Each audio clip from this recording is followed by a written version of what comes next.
sugar mill was operating in 1863. That was the same time in 1861 when they had the Confederate War in the U.S. The Civil War.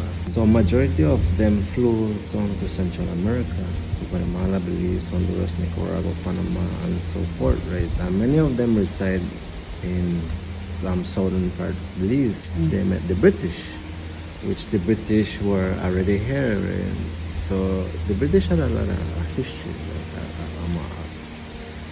a lot of warfare for them to reside in this area. And Belize were formed by the British. Because when the British came here, the Mayas were already here, the Spanish were already here. Right? So the Spanish came in 1476 when Columbus came on his second voyage. And that was the same time when he brought sugar cane with him, because sugar cane was originated from India. So when it came from India, it went to China, to Persia, then from then to the Philippines, to the Java, then to Europe. When the Europeans came here, which in Spain was in fleet in the 15th century, they were making one of the largest ships. So they controlled majority of this area. Many people came along after them, like the French, the Italians, all of these people came. Queen Elizabeth I were mostly like, how would I say it, like, putting more piracy. Criminals. Out in the sea. She was more like telling people to do it. When the English came here now, sugar cane was already here by the Mayans. Because when Christopher Columbus came in the late 14th century, Hernan Cortes came in the 15th century, in the early 15th century. So when they came here to Mexico, he met the Aztecs. Right? And the Aztecs, the Olmecs and the Zapotecs and all those people were already here. Right? And the Mayans were here in the central lowlands. But they have their differentiates, right? Because in the upper Mexico, you can find colored dark people, like black people, but they're not originated from Africa. They were already here. Speak! Wait a minute, we're going to have to get you to say that one more time. Everyone originated from that one line starting Africa, right? That was the base, that was the root. When they were dispersed, many people, because if I start to work here, I will come out of Belize in maybe a week. And if I go to Mexico, I'll take a month. Then I'll take a next month or 2 months in the US just walking. I will reach North Pole. Imagine those people. Many people go up north and they have to adapt. Right? Many people stayed at the south and they adapt. Many people came to different climate and they had to adapt. So when they came here, they still bring their tradition, which is to build higher places, right? Which is they made ruins. When the English came here and they met the Spanish, which is the Spanish already controlled majority of these areas, right? Because they came to Mexico, Tenochtitlan, right? Hernan Cortes and 500 of his well-trained men and so forth, and they went all the way to the inlands. So when they chased the Mayans, they brought the sugar cane with them, also some of these crops. So when they came here to Belize, again, because they were already meeting the Aztecs, the Olmecs and the Zapotecs, that they made road just like this paved road, right? But instead they were upraised and leveled. Right? So they were overpopulated because it says, according to history, they had at least 180 million Mayans living here. And in about 20 years span, 150 just wiped out. Right? Because due to new disease and drought also. They have, every race have different principles on of how to cultivate. They will slash and burn, just deforestate. And maybe a fire would start all the way from the sea and just burn the whole terrain. Because they were overpopulated. And just Belize itself almost had 2.5 million Mayans. So when the people were living different parts of the 2.5 world. million 2.5. were Just in the Belize. borders of Of Belize. Belize. Yeah. Guatemala has 18.5 million people living right now, and 7 million are indigenous people, which are the Mayans. We are the last remains, right? So, but we like the Mayans. Then they're different from the Aztecs, and different from the Olmecs, because those were different people, but they would trade together, right? And the Olmecs were colored to be dark colored. Right? You still will find them in Corozal. You can't call them like Olmecs? black people. Yeah, they're dark just Nobody like never likes to say black though. but Why they don't like to say black people? I think it's like racism, cause I think Belize is still low on civilized, like not like in the US and stuff. When the English came now, they enslaved almost everyone. The Mayans, the colored, and they brought many of the Africans to come and work here as slaves. Right? And one of the main village that they reside on after they rebel against their slave masters, the British, were Saint Bite, City River, and Mullins River. Which river? Mullins River. This very place right now where we're standing was an epicenter back in the 1863 to 1910. Brought these machines because when the English came, they saw small farms were very flourishing between the Maya people and the natives. So they brought more laborers to come and help them plant Borbor cane. Some of them are from Pennsylvania, Louisiana, to come and help these people to cultivate more. They brought these machines in the 1860s and Belize sparked into its industrial era. So this was the epicenter of the first one. So after they erected this one, then they made railways to the highlands of Belize, to Belmopan, to Corozal, to Spanish Lookout, and southern Belize along the coast. Right? They never made roads, they made railways. So when they made these railroads now, they set up work in Spanish Lookout, which we still call today. They call it Spanish Lookout because they were looking for the Spanish. Those were their number one enemies. Right? So they chased the Spanish to Mexico, they chased the Spanish to Guatemala, they chased the Spanish to Honduras, and they set their port here. So they marked that territory to Riondo, to Sarstone, a straight line. They asked the queen in Spain, there was a lot of contribution and also dispute because it's still unsettled. The Guatemala. The Guatemala. border, yes. So they consider that this is still a Latin country, but we still using the dollar when we have the Queen Elizabeth II on our dollar, right? So we are still colonized. So now, when the English now made these borders, they call it British Honduras. So 39 years ago, we just got independence, and now we call it Belize. We just got independence, so now we're still colonized, but Guatemalans still think that Belize is part of them because they want to hold the Caribbean Sea to the Pacific, the two sea, right? But this is considered Belize. Right? This is a nation. It has a lot of resources, right, due to its size and population. Belize has been participating a lot in the global crisis. Belize can do more. To me, Belize can do more on its economic. But we are being separated by different levels. It's not everyone is rich. Right. Everyone still has to work. Right. But I believe that the top one can control and maintain and help the lower ones. Right. But it becomes a passion, right? As we have criminals also, and someone that you just can't help, and it just goes on. It's just parts of life, I guess. But where we're standing right now makes history. Yes. from back then, because the world is very, very old.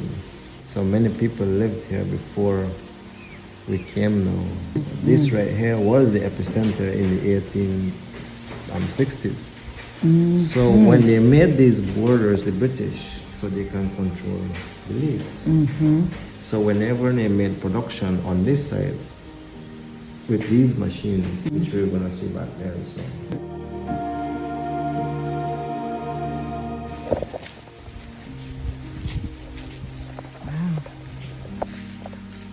Everything has a name. Everything has its value and its part. This one, everyone has this. This is a flowering cactus or dragon fruit or devil's guts.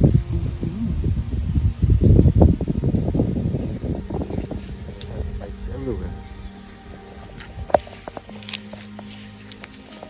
Wanna look at this tree? Yes, it's just, it calls you. Yeah.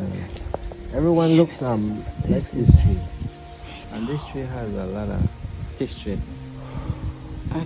It's almost, Because you can, if you connect it with the date span when this, exactly.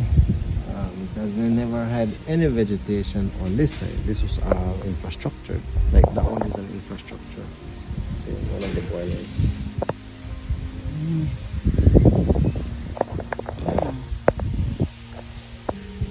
This site erected in 1861 and was abandoned in 1910.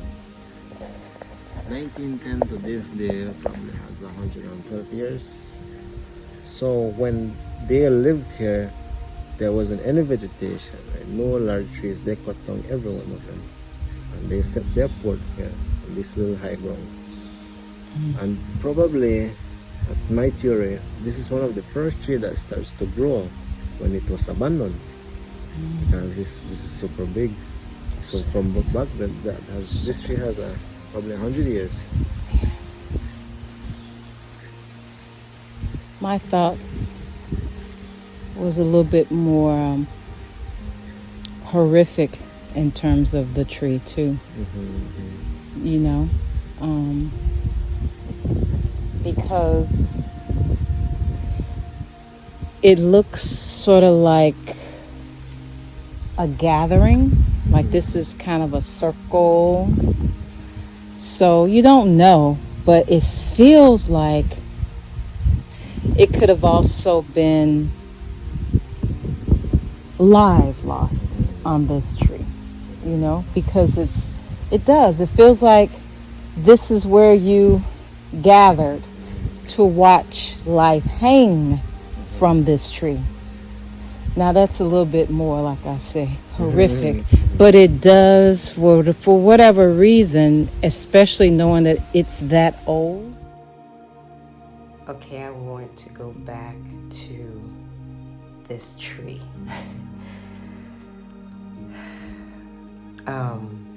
So our tour guide has mentioned the dates again. The Serpent Sugar Mill closed 1910, right? So this tree must have started growing in 1910. That would make it 100 and some years old, right? Older than, as you see, all of the other surrounding trees, because it just was one of the first to start growing. Let's not even get into just the energy behind. I'll get to that, but just look at those trees and then look at that tree. That gotta be more than 100 years, and we don't even have to add that many years if we're saying that it indeed was there during the enslavement of Black people, African people, because that would only be 40 some years that we're adding. That's still not 200 years. So it doesn't, make that big of a difference to add 40 some more years to make this tree definitely be there during slavery, because it definitely, energy-wise, gives death. Okay? I could be wrong. It's his theory. I have a theory. And I know Belizeans. I've been here now almost a year in Belize. And I'm telling you, Belizeans are some of the most polite people. Even though I love how he's one of the most informed. You go on a tour. I like that he's passionate. I love his passion. And like I said, some of the sound wasn't that good, so some parts I had to cut. But he understands history, but it just appears oftentimes when I'm discussing race or enslavement or digging at history in Belize, it's dealt with so kindly. It's just like, where, like this book, for instance. This is a book that I found in the library, because there are a lot of books on Belize in terms of course, for tour guides, all about the Blue Hole and all the keys. But when you want to look at history, slavery in particular, because that it existed. It existed. There are railroads that were here. You got all of these natural resources. Specifically, we're talking about, in this case, trees. The mahogany trees, even on the flag. Everything is about these trees. And I'm not going to go off too far, with talking about the dyes and, the things that Britain needed for their clothes and whatever royalty, they had going on. I mean, they were sending these people out to get it and paying big money for it. So the British brought slaves to do it. You can imagine, like, I'm here during rainy season now. Okay, even before it was rainy season. I got here before rainy season and the mosquitoes tore me up. I can't even imagine mosquitoes and the horrific conditions. They say in some of the things I've read online, because I've only been able to get a hold of this particular book that I just showed you by Ellen Twigg. There's some, I'm still combing through it right now. Because like I said, it's so hard to find books. If anybody's watching and you have some resources and some references, please send them to me, because I would love to do some further reading. But I'm telling you, it has just been such a challenge to find anything that talks about this period of slavery. And some people want to romanticize about it because they see it differently from American slavery, because they say, well, it wasn't the whole field and house, and because these were just men working and they were cutting down trees and had to carry the trees so no, you still had harsh conditions. Because remember, this is Britain. Okay, they're not sparing the rod. They didn't all of a sudden get weak just because this product is different. Now there's going to be a different treatment just because, this is a different service. We're going to treat our slaves differently. We're going to be nicer because no, thank you. There's still going to be lynchings. There's still going to be whippings. There's still going to be that same condition. So this tree, getting back to this tree, he mentions that there's no vegetation around the tree, at the base of the tree. It's like bare. You walk, you're thinking now everything else is green. But all around, and it's in a circle, like without it, it's a circle. Like you get there and you feel like you are now being transported to a lynching. Hey, blame it on my New Orleans college days, seeing trees that represented or trees that fit this narrative, they're not uncommon. Plantations, in the South, that's common knowledge for us. But when you speak of those things in Belize, either it's not really, I don't know. I don't know just yet. I'm still, like I said, combing through some research and just trying to figure it all out. It's very fascinating, though, when you talk to people regarding the history, because, like I said, they don't even like to deal with the race, like as we mentioned in the earlier part, saying black. It's just race is just very, I don't know. So if you can't talk about race or people in terms of race, or you don't identify that way, then you definitely don't talk about slavery in that same fashion. But the history is clear. We know that there's no mistake about it. These people came and, they were just straight devils. There's no other word. These were demonic spirits. We can talk about it now that the queen is dead, and we're all talking about, what all they did. This shit ain't new. That's what we always talking about when we're talking about white supremacy and colonization. It don't just become popular again just because somebody dies. This is the shit that it's real all the time. So I won't harp on that anymore. I just wanted to go back to that because before we could even get to the actual machinery, which is what this tour, the archaeological site, is focused on the machines that were used for the making of the sugar and the molasses. But I'm telling you, they need to almost change the entrance, because after that tree and the energy that it gives off, it's like sugar, let's go back to this. Even his energy and speech changes. Like, he's real mellow, real calm dude, like the whole time he's just chill, you know what I mean? But when we get to that tree, he quickly started trying to explain and give his theory about the tree, right?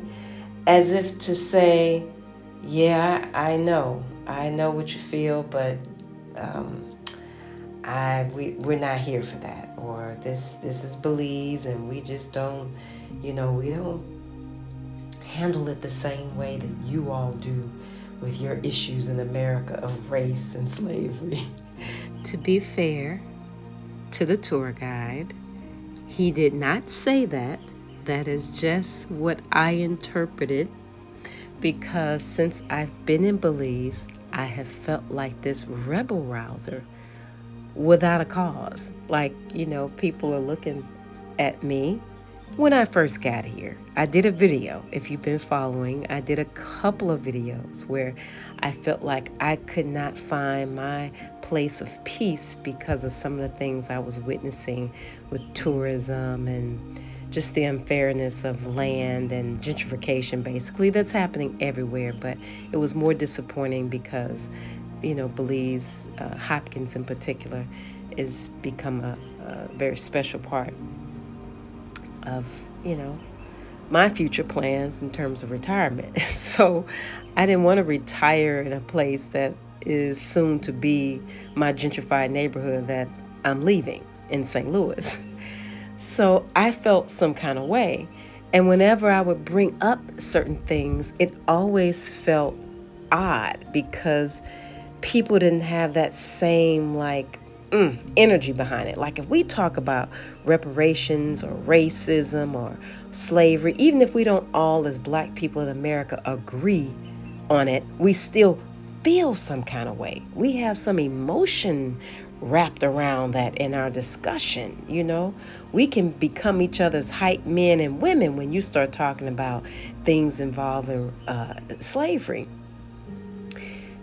And understanding that the British are the masters of it because the babies that they birth that started the system in America learned from them. They got it from their mama. So if they got it from their mama, then you already know that places in the Caribbean where there was slavery had to have been off the chain. But yet, the vibe doesn't feel the same as our vibe when we're talking about slavery. It's like you can't even figure it out. Like, okay, damn, maybe it is me. Maybe we just got some issues. Maybe it's just because, it's so black and white. Maybe it's because we're in a place that's not as beautiful, and these, this exotic environment takes your mind off of it. Like, what is it that they got that has them so at peace and okay with just getting along with everybody? Like, I have literally been trying to figure that out. So I have started digging and looking at research because I think everything goes back to race and history, and you agree or you don't, but the dots are starting to connect, and they are starting to connect after discovering that, yeah, it was with intent that the British hid its ugly connection to slavery, and the fact that they had it, like this article will describe or explain, they had it in the Caribbean, so they could easily throw the rock and hide their hand, and it won't have that same stench that plantation homes have and that slave quarters have in the South, and it just doesn't have that same sting, you can, and again, like I said, because the land mass is different, and it's water, and it's the nature of it all, it doesn't feel the same, probably because it doesn't look the same. And I think people just don't view it the way we view our history. Now, there got to be some rebel rousers, and I know there are. This doesn't say all people of the Caribbean who are black folk feel that way. Hell to the no. We know we got some, because there were many escapes and oh God, revolts. That's the word I'm looking for. So we know they all didn't feel that way. But overall, when you are talking, just my experience, having been here, it just seems like that's more of, that's more common than not. So the other thing is that I wanted to mention is that he explains that tree could not have been what I describe as something for lynching, because slavery ended 1833, right? It was abolished for Britain 1833. And I was thinking of the dates 1865 versus the 1910 date that he was giving, when the tree would have started growing. So I'm thinking, well, come on, a couple more years, close to 50 more years, that tree could easily be 150 years old. But if he's stating that, okay, slavery was abolished in 1833, so this tree could not have been from 1833. Okay, but I'm still of the mindset, because I'm thinking as a person from the States, we already know how history is. They said it was abolished, but was it abolished? Just because it was abolished and the date says 1833, you don't think there was some other things going on? They probably didn't call it a lynching, or slavery rather. Just like we had black codes after slavery was abolished, and then you give it another name. Come on now. You just, it just. So I'm still standing my ground when it comes to this tree. I just want to be fair and give his part because I spoke over, what was said, and I want to be true to what he suggested. He admits that he has a theory, so his isn't necessarily correct. It's his theory, and it's my theory. But this video, again, was supposed to be about the sugar mill overall. But I'm telling you, I could do they actually could do an entire thing on just the trees, because we actually ended up talking a lot about trees along with the machines. So go figure. See what I'm saying? See these trees. And again, this is Belize, and the trees all connect to. Okay, anyway, I'll stop there. I'll stop for now and let us continue on our tour of the Serpong Sugar Mill.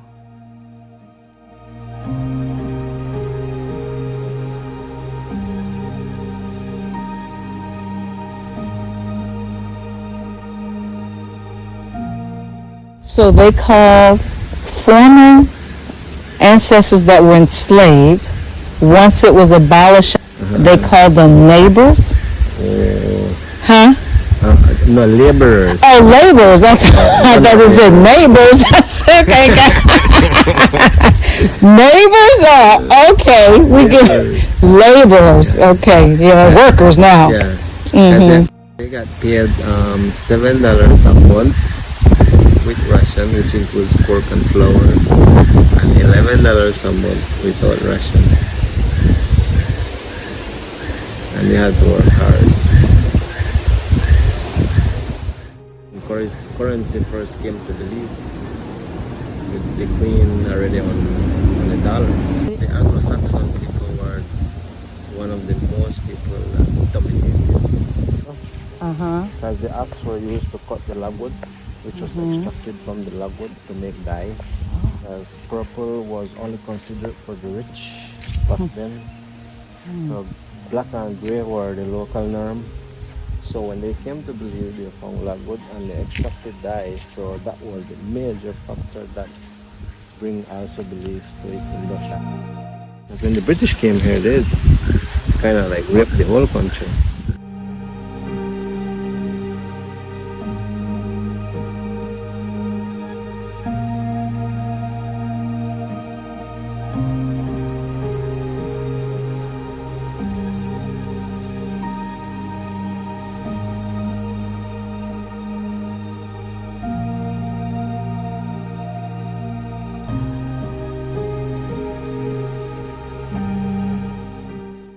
We have two steam engines on this side. One was brought from Richmond, Virginia, the USA. One was brought from D. Stewart and Company Glasgow in London, Scotland.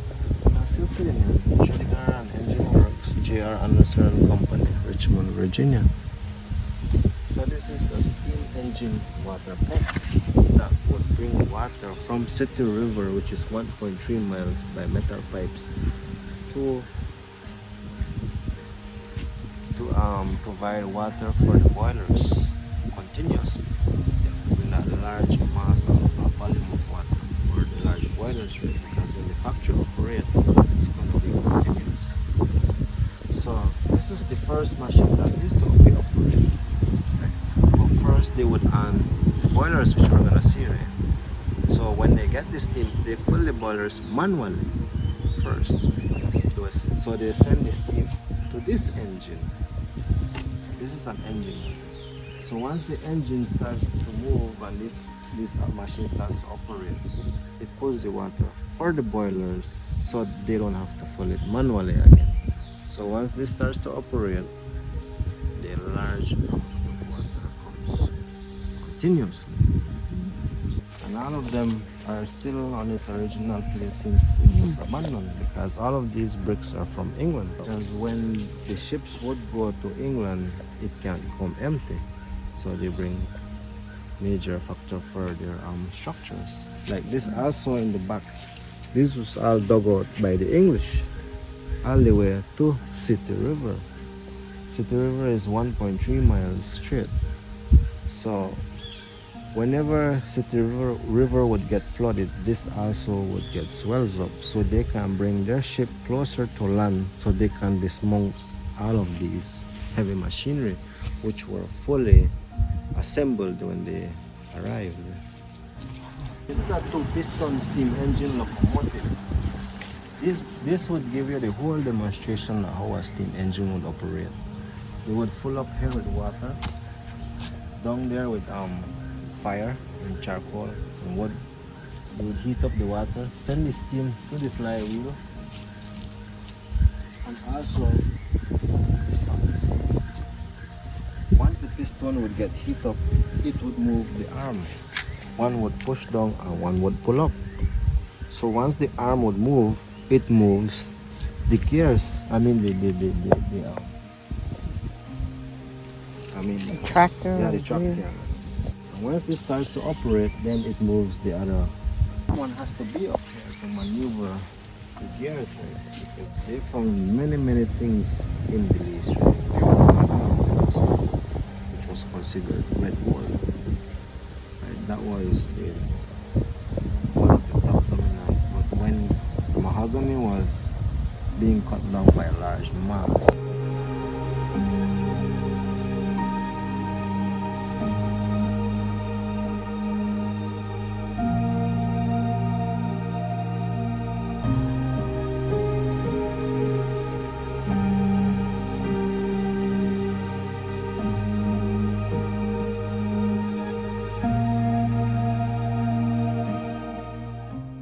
seen a toucan while you're traveling? No.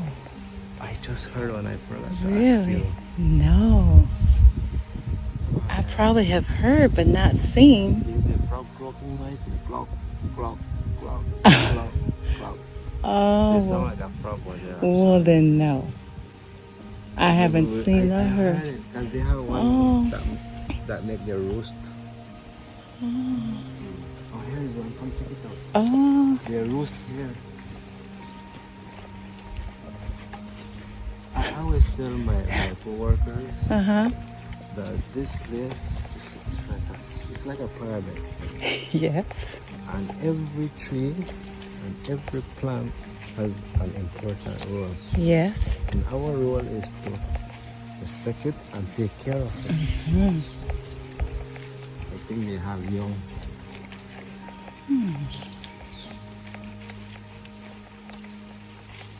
They are very secretive birds. Really? They won't show you where they roost. Here's one. Oh. There you see, they will fly away from their home. They are very secretive. They would never hang around their nest. They've been well known to be like that. And when they want to come in the evening, they will come far away, and they will just look at their home from a far away distance, and when it is dusk or dawn, they will fly straight to their home or away.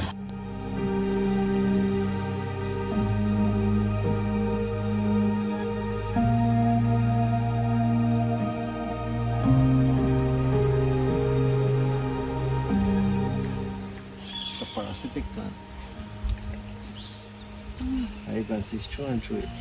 Like that. A plant used to be here, but the host died and only this tree lived.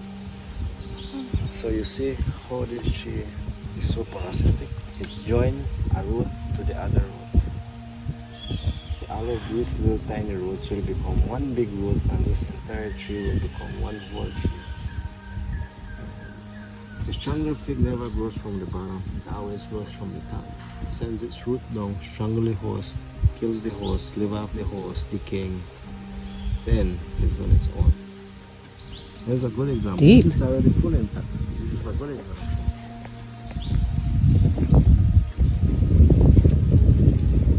This is a cedar inside. You see the two difference? And this is the stronger freeze.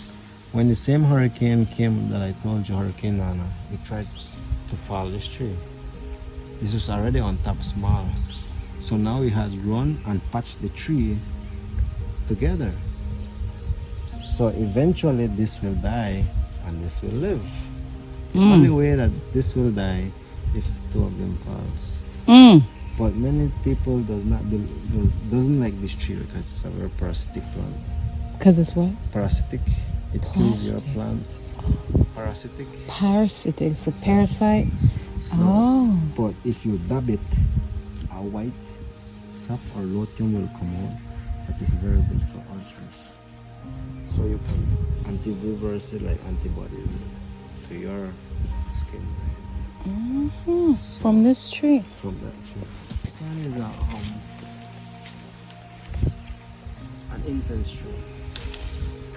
I could rub that on me now to keep Yeah, them this from is- biting me. You just pinch it from right where it Ooh, good. And just smudge it on me. Yeah, smell it. Oh, that's strong. Yeah.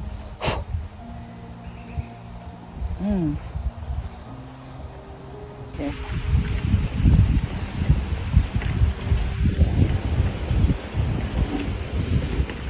So these are the boilers. Man. These two are the boilers. That was first full manually. When this was full manually, they send the steam to the water pump. Now the water pump can bring the water continuously. And when this also has a lot of steam, it sends steam to this main crusher. And this is an English bed. This one is brought from D. Stewart and Company Glasgow. And they transfer steam by means of mechanical pipes. This is also an engine. So you see the open valves at the top, which they get the steam from, so they can transfer it to the other engine. So once that gets water continuously, then this needs a lot of steam engine. So once it gets the steam, it moves the flywheel.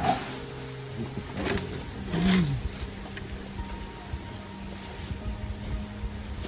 And once you move this flywheel, it moves the segmented flywheel. And once this also moves, it moves the upper roller of the main crusher.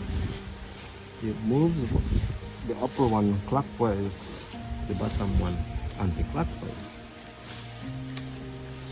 So when the farmers or the laborers would bring the sugar cane, they would cut the sugar cane 1 feet above ground. They need the 1 feet for the next year's sprout, next year's harvest.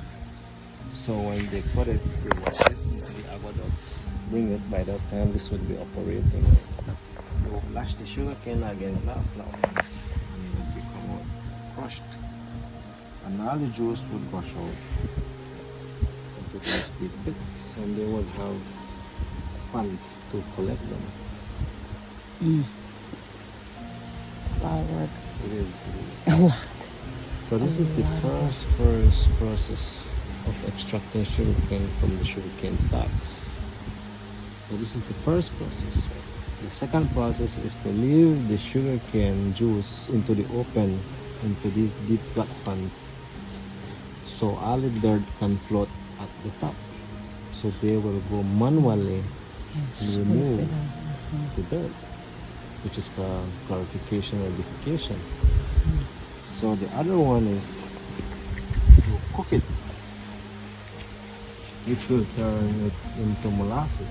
So everything is the same way as it was abandoned. All of these machines were in need of good maintenance when it was in its time, in its processing. And you can still see the pillars of the main beams, the columns of the post, as this was under a roofing. Because it wouldn't be leaving the open because it would get rusted. Rusted.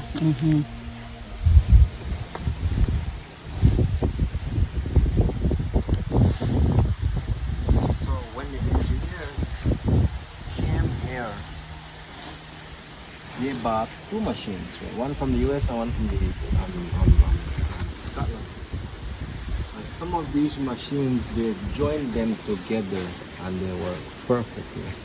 Like this one. This one was brought from the G Fletcher company, London and Derby. This is a small crusher that was connected to an American beam engine. See, this is where they did all their engineering. You can still see it, right? They joined them together and they had to like how would you say it, find by many way of means just to make it work. So these machines were connected.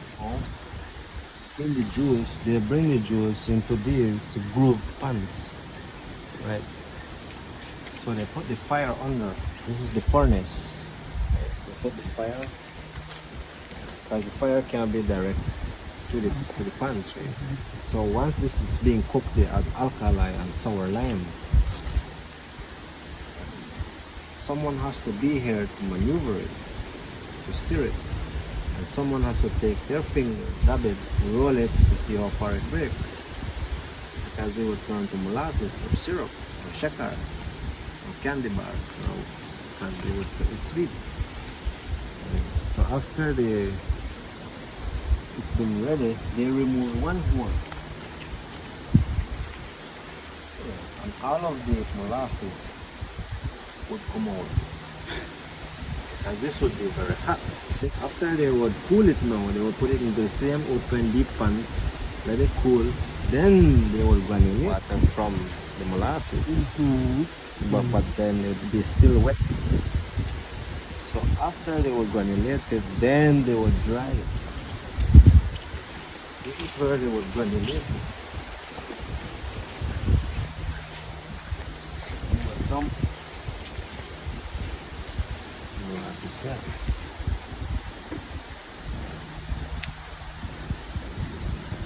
Separate the water, then they will dry it. And this is $7 A month. a month. But ration, which includes pork and flour. After they would cool it, and then they would dry it now, it would still be wet. So they take it into a deep pit to make it cool before they attach it to the locomotive, because they already have train that can go to the port. A ship would be awaiting to ship it to Europe, because they couldn't sell none of their products here.